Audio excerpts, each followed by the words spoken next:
Close your eyes and settle in as we explore one of the strangest and most significant incidents in television history. On a Tuesday evening in December 1997, children across Japan gathered around their television sets for their weekly dose of Pokémon, unaware they were about to witness an event that would reshape broadcasting standards forever and send over 600 young viewers to hospitals in a matter of minutes.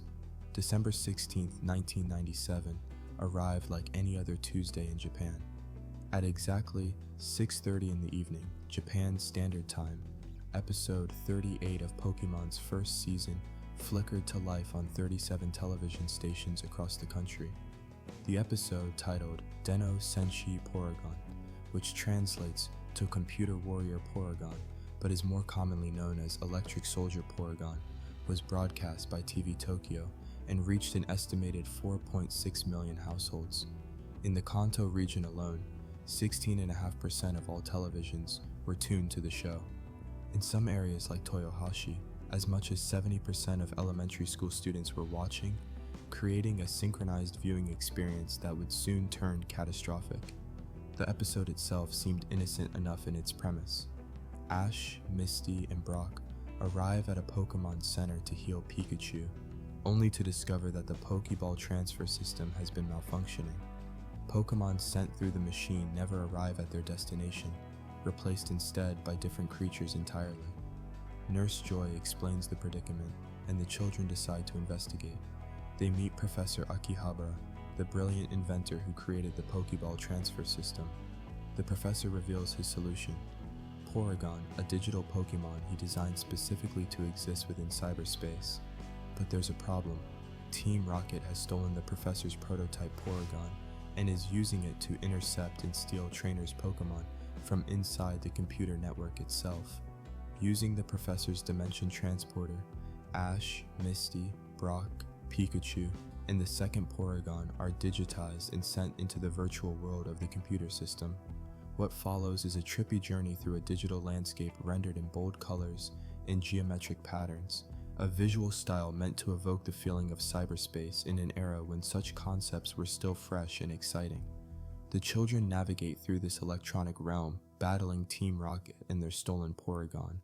The animation team wanted to make the digital world feel distinct from the regular episodes, so they employed unusual visual techniques. Explosions inside cyberspace were rendered with electric-looking flashes of red and blue, meant to give them a technological, artificial feeling that set them apart from normal fire and smoke. 20 minutes into the episode, at approximately 6:51 in the evening, the critical moment arrived. Pikachu, responding to an antivirus program that mistakes the children for invaders, unleashes a thunderbolt attack on a barrage of incoming vaccine missiles. The explosion fills almost the entire screen, and the animators employed a technique called Paka Paka, combined with another effect known as Flash. For 4 seconds, pure red and blue lights alternated across the screen at a frequency of 12 flashes per second, each color flickering with every frame change. The red was an especially pure, saturated red that excited red cones in the eye, without triggering any inhibitory response from blue and green cones. The blue was equally intense. 106 flashing frames filled television screens across Japan in rapid succession, occupying nearly the full visual field of millions of children sitting close to their sets. The symptoms began almost immediately. Children across the country experienced blurred vision, headaches, dizziness, and waves of nausea. Some suffered more severe reactions: seizures, convulsions, temporary blindness, and loss of consciousness. In living rooms from Tokyo to Osaka, from Aichi to Kansai, young viewers collapsed, jerked uncontrollably, or simply went limp. Parents watched in horror as their children's bodies reacted to something they couldn't see, couldn't understand. One affected child would later tell reporters from the South China Morning Post, "I was watching TV but couldn't remember anything at all during that scene. When it ended, I felt nauseous." A 15-year-old girl recalled, "While I was watching the blue and red lights flashing on the screen, I felt my body tense up and don't remember what happened next." By 7:30 that evening, according to Japan's Fire and Disaster Management Agency, a wave of medical emergencies had overwhelmed the healthcare system. The final count would reach 685 viewers transported to medical facilities, 310 boys and 375 girls. Many recovered from their symptoms during the ambulance ride itself, their bodies returning to normal as quickly as they had been affected. But 208 patients were admitted to hospitals, including 3 who arrived completely unconscious. Some would remain hospitalized for more than 2 weeks. The medical system mobilized with remarkable speed, but doctors were genuinely baffled. Nothing quite like this had ever happened before on such a scale. News of the incident exploded across Japan that very evening. Television stations scrambled to cover the story, but this created its own crisis. How do you report on a visual phenomenon that causes seizures without showing the footage that caused it? Media outlets had to carefully edit their coverage, ensuring that the problematic sequence never appeared in news broadcasts. The risk of a second wave of incidents loomed large. If children who hadn't watched the original episode saw the flashing lights in news reports, the situation could multiply exponentially. Japanese television stations made the unprecedented decision to pull the footage entirely, describing the scene only in words. The next morning, December 17, 1997, Japan woke to a nation in shock. The incident dominated headlines across every major newspaper. TV Tokyo issued a formal apology to the Japanese people and immediately suspended the Pokémon anime, announcing an investigation into the cause of the seizures. The Atago police station, operating under orders from Japan's National Police Agency, began questioning the anime's producers about the show's contents and production process. An emergency meeting was convened by the Ministry of Health, Labor and Welfare, where experts gathered to discuss the case with information collected from hospitals across the country. The economic impact was immediate and severe. On the Tokyo Stock Exchange, shares in Nintendo, the company that publishes the Pokémon games the anime is based on, fell by 400 yen to 12,200 yen, a drop of almost 3.2%. Nintendo's president, Hiroshi Yamauchi, held a press conference where he insisted the video game company bore no responsibility since the original Pokémon games for the Game Boy were presented in black and white, incapable of producing such effects. Video retailers across Japan removed Pokémon anime from their rental shelves. The franchise that had been an unstoppable cultural juggernaut just days before suddenly found itself in crisis, its future uncertain. To understand what happened that Tuesday evening, we must delve into the science of photosensitive epilepsy, a condition that affects approximately 1 in 4,000 people overall, but is significantly more common in children. About 3 to 5% of people with epilepsy are photosensitive, meaning their seizures can be triggered by visual stimuli that form patterns in time or space, flashing lights, bold regular patterns, or regular moving patterns. The condition is more prevalent in young people, particularly affecting those between the ages of 5 and 24. Women and girls are slightly more susceptible than men and boys. The incidence peaks around ages 12 and 13, suggesting a link with early puberty. When light enters the eye, signals travel through the thalamus, a central brain structure that relays signals to the cortical brain areas responsible for processing visual information. These visual processing areas provide strong inputs to the rest of the brain. In photosensitive individuals, the brain responds excessively to certain visual inputs. Instead of individual neurons firing in their normal patterns, like fingers playing individual notes on a piano, many fire simultaneously, creating what one neurologist described as the banging of dissonant chords. This synchronized, excessive firing is what triggers a seizure. The brain shows its strongest response to flashes around 15 to 20 per second, which are also the most likely to trigger seizures. Generally, flashing lights between the frequencies of 5 to 30 flashes per second are dangerous, but the sweet spot for seizure induction lies in that 15 to 20 Hz range. The Pokémon episode's 12 flashes per second fell squarely within the danger zone, but frequency alone doesn't tell the complete story. Several factors combined to make this particular sequence uniquely hazardous. The intensity and contrast of the flashing lights played a crucial role. The colors weren't subtle or muted. They were pure, saturated red and pure blue, alternating with maximum contrast. The red in particular was scientifically significant. As researchers would later determine, this specific shade of red excited red cones in the retina alone, failing to evoke any inhibitory responses from blue and green cones. This unopposed excitation, occurring at a provocative frequency, created a resonant pattern in neural networks. The area the stimulus occupied in the visual field mattered enormously as well. The explosion filled almost the entire screen, meaning it occupied a massive portion of viewers' visual fields. International guidelines now recommend that flashing stimuli occupy no more than 25% of a screen when viewed at typical distances. This sequence violated that principle dramatically. The duration of the flashing extended for 4 full seconds, long enough for the effect to build and overwhelm the brain's normal regulatory mechanisms.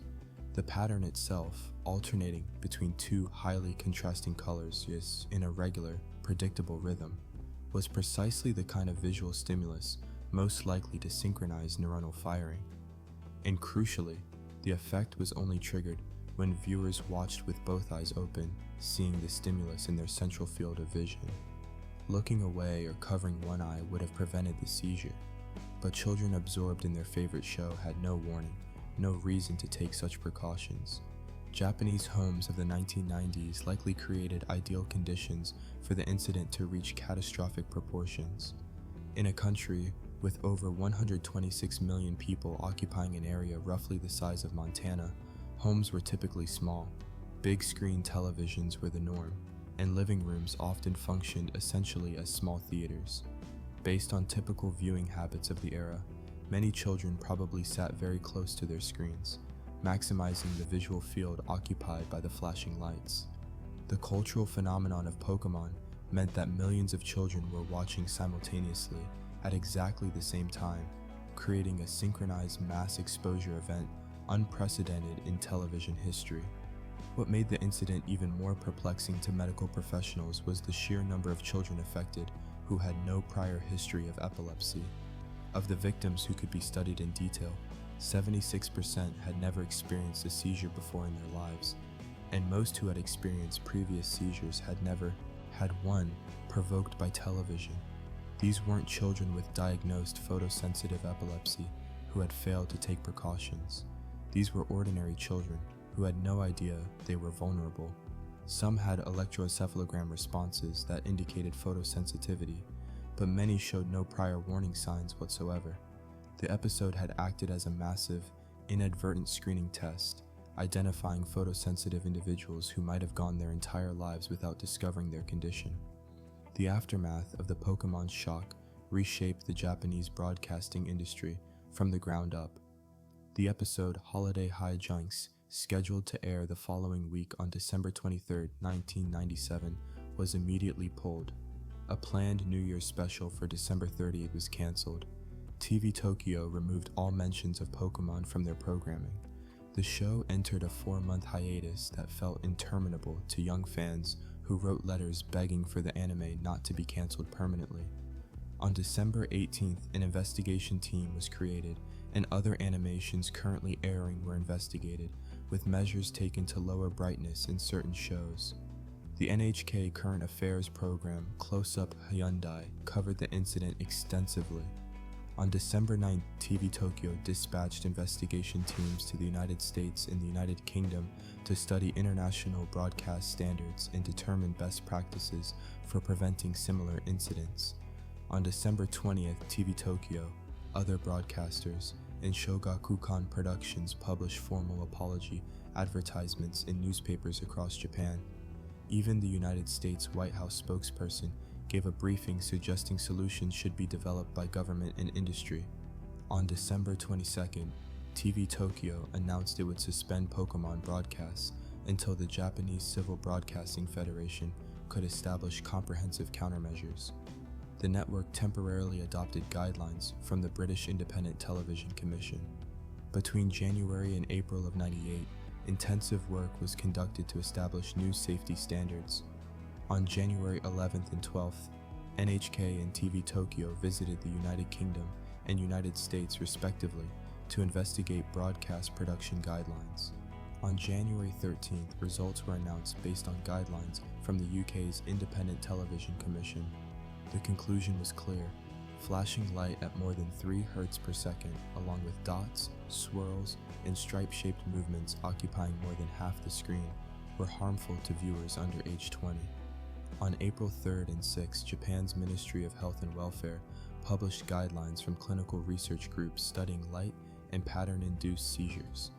On April 8th and 9th, NHK, Japan's private broadcasting federation, and TV Tokyo each published comprehensive guidelines for video production techniques in animation and developed instruments to detect flashing video problems before broadcast. The new standards were explicit and specific. Flashing images, especially those containing red, should not flicker faster than 3 times per second. If the image does not contain red, it still should not flicker faster than 5 times per second. Flashing images should not be displayed for a total duration exceeding 2 seconds. Stripes, swirls, and concentric circles should not occupy a large portion of the television screen. The Harding test, developed for content analysis, now ensures that no more than 1 flashing light occurs every 10 frames, when content is reproduced at 29.97 frames per second. Flashing lights are classified as extreme changes in colors from one frame to the next. Footage either clears or fails these checks, or can pass with a warning, in which case the video's luminance is automatically adjusted to mitigate potential effects. Every animation that had aired before the incident was reviewed and edited. Scenes with sudden brightness changes, rapid spinning, or excessive flashing were darkened or modified. The opening theme of Pokémon itself was redone, breaking up what had been single Pokémon images per screen into 4 images per screen to reduce visual intensity. Before broadcasting resumed on April 16, 1998, a special program titled Anime Pocket Monsters Problem Inspection Report aired. Host Miyuki Yadama carefully explained the circumstances of the incident, discussed the new on-screen advisories that would appear at the beginning of animated programs, and shared letters and fan drawings sent in by viewers, most expressing concern that the incident would lead to permanent cancellation. The message was clear. Pokémon would return, but it would be safer. That same day, the anime finally returned to the air with episodes Pikachu's Goodbye and The Battling Eevee Brothers. The time slot had changed from Tuesday to Thursday, a permanent alteration.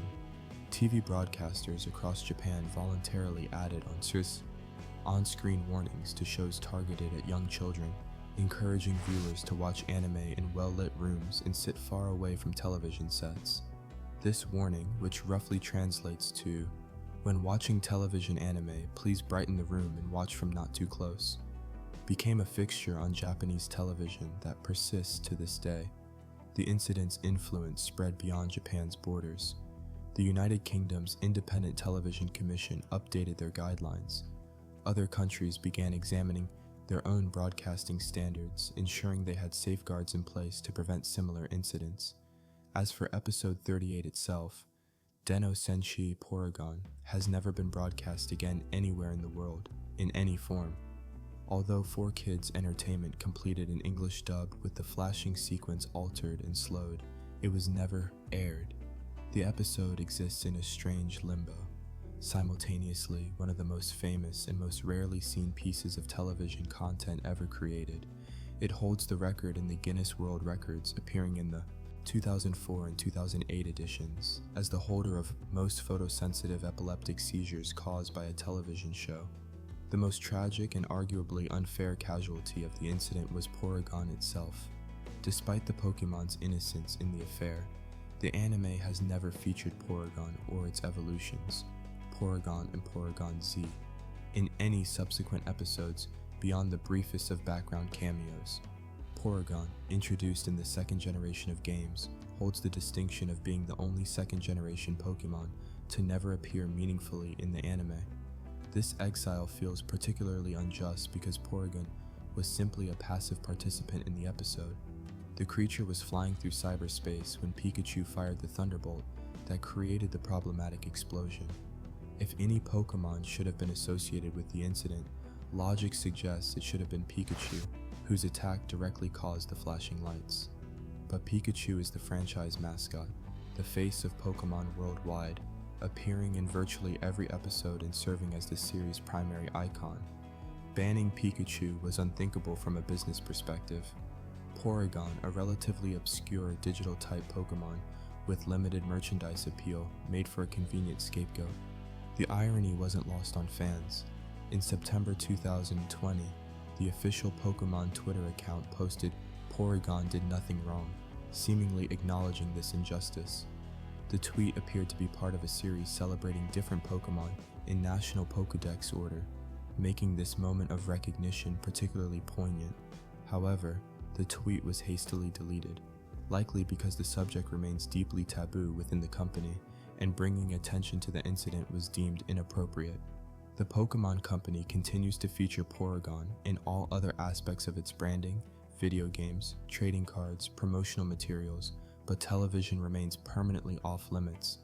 For the children directly affected, follow-up studies provided crucial insights into long-term outcomes. 1 in 3 years after the incident, questionnaires were sent to physicians treating the affected patients. Of 103 patients who had epileptic seizures during the program, and for whom follow-up information was available, 25, representing 24%, had a history of unprovoked seizures before the incident and were classified as the epilepsy group. 78 patients, representing 76%, had no prior history and were classified as the non-epilepsy group.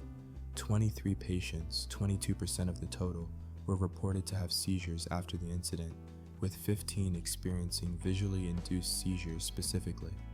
The data revealed a significant pattern.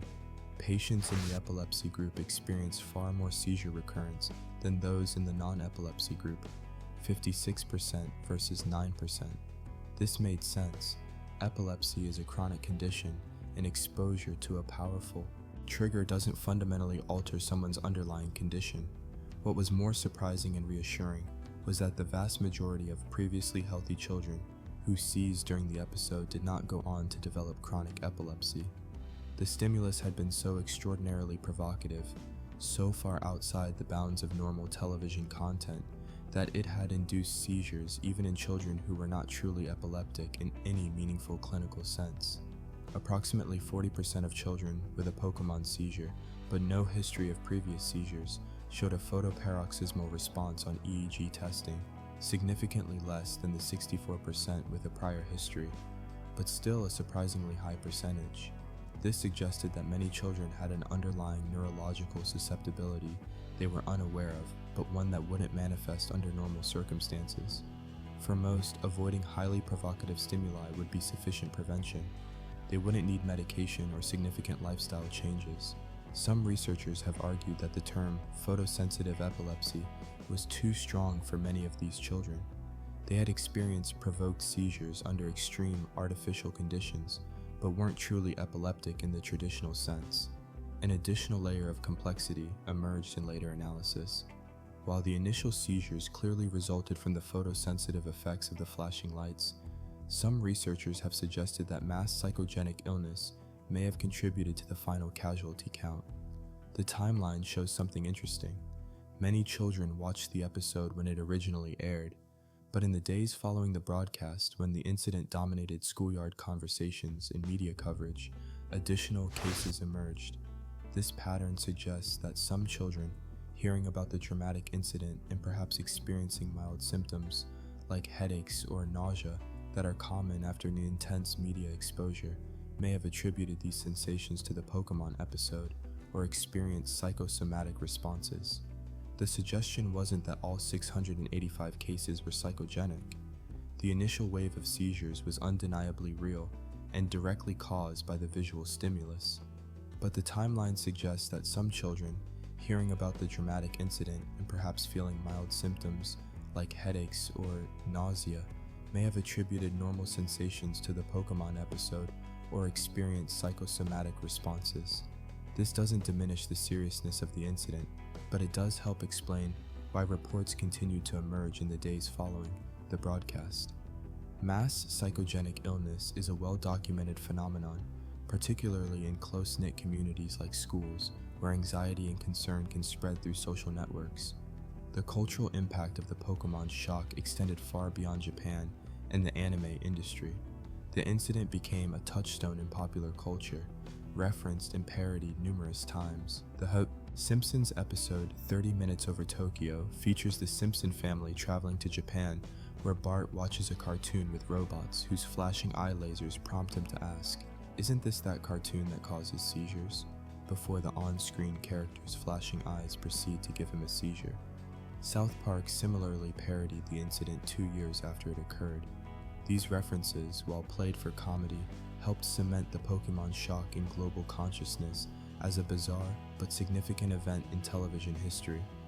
In Scott Westerfeld's 2004 novel, So Yesterday, the episode is mentioned and shown to one of the characters, with the flashing red light used as a storytelling element.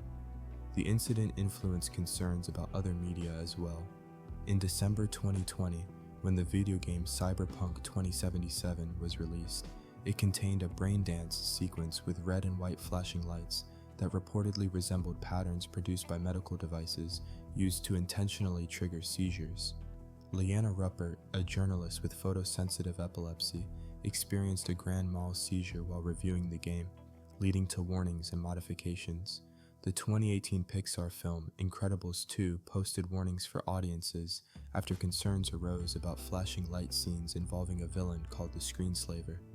These modern incidents demonstrate that the lessons of the Pokémon shock remain relevant decades later. The Pokémon franchise not only survived the incident, but went on to become one of the most successful media properties in history. The 4-month hiatus, which could have killed the momentum of the series, instead built anticipation. When the show returned, viewership remained strong. The theatrical film Mewtwo Strikes Back premiered in Japan in July 1998, becoming a massive cultural event. The incident had delayed some episodes meant to foreshadow elements of the movie, requiring the creation of a prologue explaining Mewtwo's backstory, but this didn't diminish the film's success. Today, over 27 years after the incident, Pokémon remains a global phenomenon spanning video games, trading cards, movies, television series, merchandise, and mobile apps. The lessons learned that Tuesday evening in December 1997 have been integrated into broadcasting standards worldwide.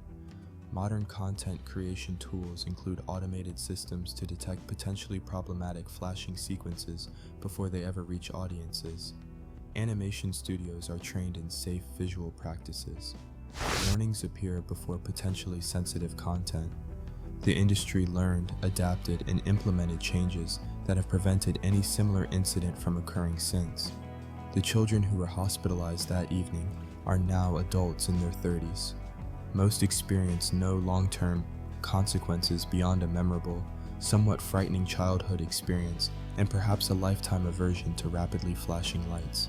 For a small percentage who were diagnosed with epilepsy as a result of the incident, their lives took a different trajectory, requiring medication, lifestyle adjustments, and ongoing medical monitoring.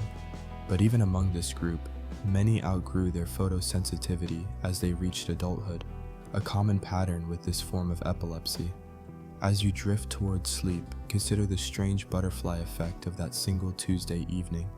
4 seconds of flashing animation altered broadcasting standards for an entire industry, introduced the world to the dangers of photosensitive seizures, and permanently exiled an innocent digital Pokémon from television screens while its electric mouse accomplice became the most recognizable fictional character on Earth. The incident serves as a reminder of how technology and media can affect us in unexpected ways, how something designed purely for entertainment can have serious unintended consequences, and how industries and societies can respond, learn, and implement safeguards to prevent history from repeating itself. 685 children went to hospitals. An entire nation went into shock. And from that chaos emerged a safer, more aware approach to visual media that protects millions of viewers to this day. If you enjoyed learning about